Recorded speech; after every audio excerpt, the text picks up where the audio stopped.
bad guys don't take off just because of a hurricane. The weather didn't stop what we had today. This is also another example of young people with guns, and also about our criminal justice system with the crack in it and not holding people accountable. The incident today goes back probably about at least a month ago from another shooting that happened on Bluff Road. And in the last couple of weeks, we've had 3 drive-by shootings in a neighborhood off of Western Lane.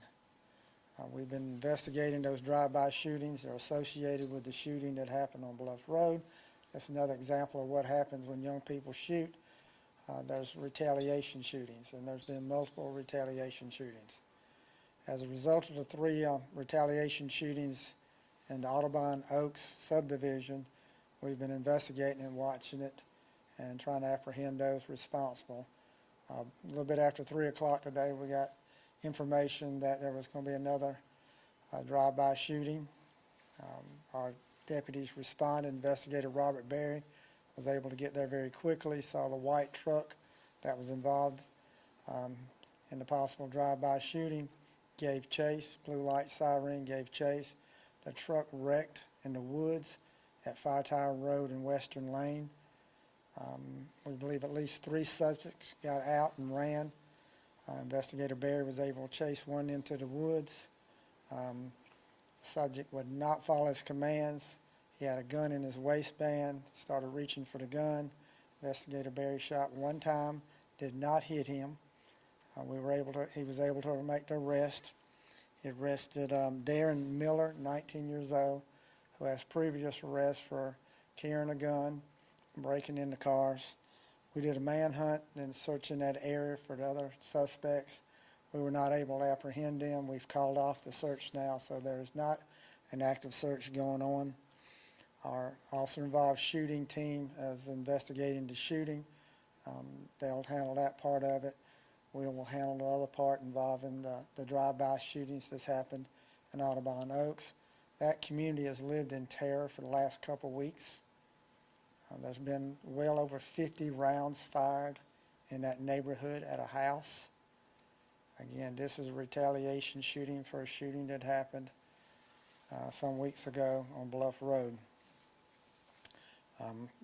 Preliminary information right now is all I've got. We're still investigating it, and we'll continue to search for those that were involved in it. Questions? What led you to believe, or what information made you believe this was a retaliation for a previous shooting? Just because it's been going back and forth with people, and we know most of the people involved in it, and so it's retaliation shootings. There's no doubt about that. Are you looking for help from the public to find these individuals? What's the 2 men who got away with? Right now, if somebody sees something in this area, but we believe the subjects were able to get away from the area before we were able to contain them. So we don't think anybody's in danger at this point, and that's why we've called a search off. Have the supposed targets been relocated or placed under police protection, or? No, we're not doing that. He was involved in another shooting.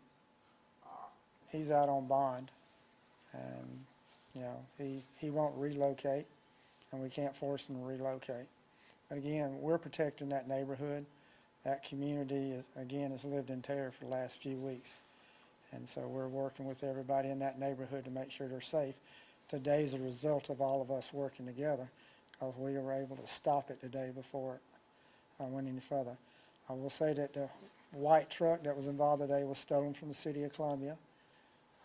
There was a bullet hole in the truck that didn't have anything to do with us today.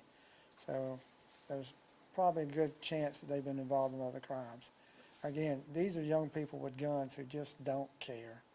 Like the municipality, like the city government, it was stolen from the city government? No, it's just the city of Columbia. Reported to the city of Columbia as a stolen vehicle from them. So. And how frustrating is it seeing people turn to guns and putting innocent people's lives in danger? It's very frustrating. It's frustrating when we keep getting these same people released over and over and over. That's a flaw in our system, that it doesn't matter if you get caught 1 time or 100 times unlawfully carrying a gun, it's the same first offense. People are not being held accountable for having these guns, and this is an example of that. And you've got communities that are living in terror that have, there's nothing they can do because we've got kids with guns who just don't care about human life will ride through and shoot 50 times into a house in a community. And that's what we're seeing. In this particular incident, other than the one shot that did not hit the suspect, were any other shots fired No. by anybody? No other shots were fired. No one was injured. All right, thank y'all.